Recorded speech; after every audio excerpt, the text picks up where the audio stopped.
Our goal is to start with a simple scalar field theory where we want to describe a collision of two particles with momenta k1 and k2 initially, and whatever happens when they collide at the end, we want them to have k3 and k4. So we are doing that for spin zero scalar particles with real scalar fields, and they obey the Lagrangian.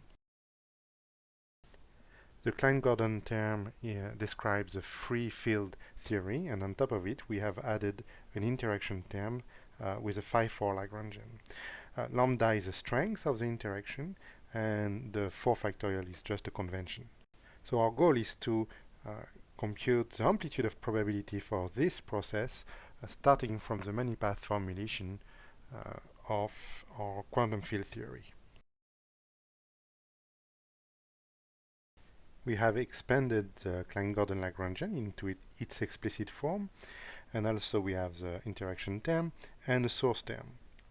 So we already solved this path integral in the case where lambda was equal to 0.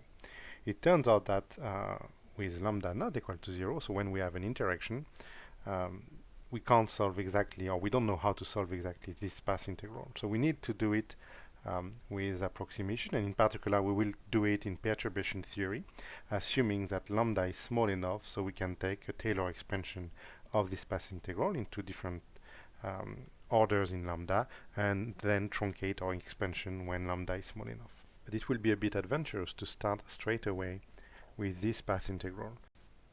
So we will follow this book, and we will start with a simplified version of this integral, which Z called the baby problem, and then we will increase the complexity. In the baby problem, we replace the field, which is a function of space-time, by a single variable q. In this case, there is no integral over space-time anymore because we just have q.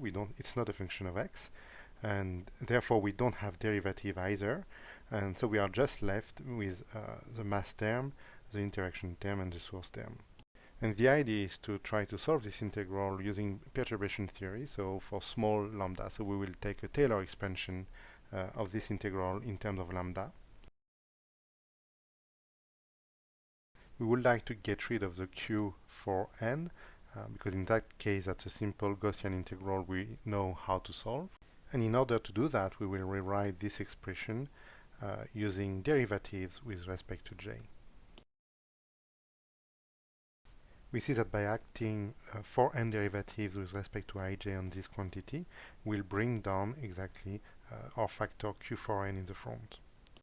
But because the derivative itself doesn't have any q, it can be taken out of the integral.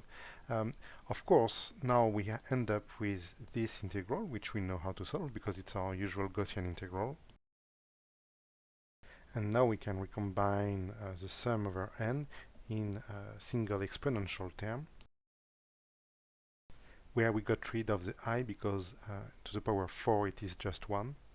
So we didn't really solve the initial integral because we don't get a number at the end. We only get an expression which involves exponential of derivatives times a function of j. Nevertheless, we don't have the integral over q anymore, and this is a useful expression when we are only interested in some orders of the Taylor expansion in terms of lambda and in j. So imagine that all we want is the first order in lambda and the fourth order in j.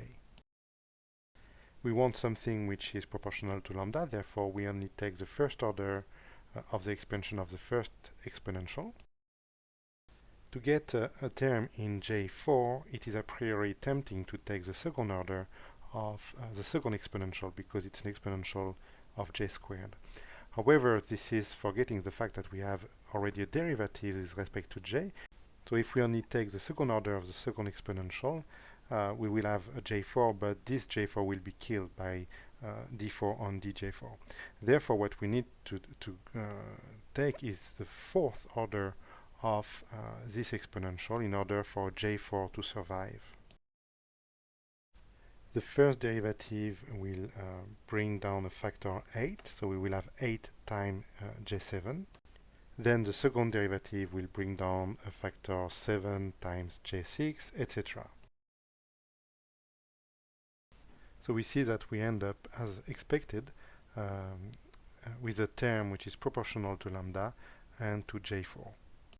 So of course, this is just an example. We can do other terms using the similar techniques, like for instance lambda squared J4 or lambda J0, etc. And if you do enough of those, you will recognize some pattern, and in fact which can be coded into what we call Feynman diagram. So the diagrams are made of vertices, that's a dot here, connecting lines. In this case we have 4 lines because we have Q4 in our integral, and the value of the vertex itself is proportional to lambda. In fact it is minus I lambda. We also associate a 1 over m squared to each of the line, and we associate a j to each of the endpoints. So for instance, the lambda J4 term can be written with different diagrams. We see that each of these diagrams has 4 endpoints, and therefore they will be proportional to J4. And they also have only one vertex, and therefore they are proportional to lambda. So now we can apply the rule in order to know how many 1 over m squared we will have. But in each case we have 4 lines. 1, 2, 3, 4, or here 1, 2, 3, 4, 1, 2, 3, 4. So we see that this diagrammatic rule gives us the correct dependence in M, as we got in the earlier example here. So it's quite powerful. However, it doesn't give us a prefactor, but sometimes we don't care about the prefactor. What we just need is the actual expression as function of M. And in particular, using the same rules, you can determine the dependence in M of other terms of the expansion, like lambda squared J4, lambda J0, etc.